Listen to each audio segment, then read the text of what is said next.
My name is Janessa Hernandez, and I am a senior at the Entrepreneur High School.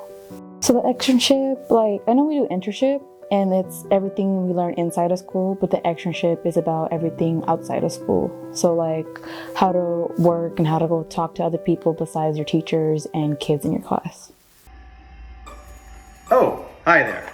I'm Kyle Miller. I'm the owner of Escape the Arcade, an escape room-based company in Riverside, California that focuses on immersive entertainment.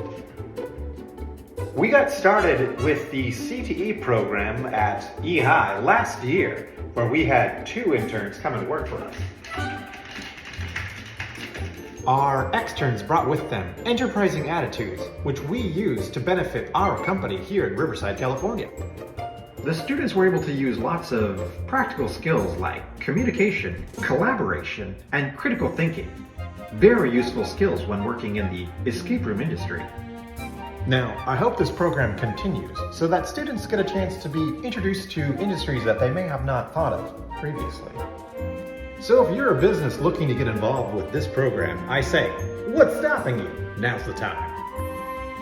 From all of us at Escape the Arcade, I hope that we'll continue this collaboration for many years to come.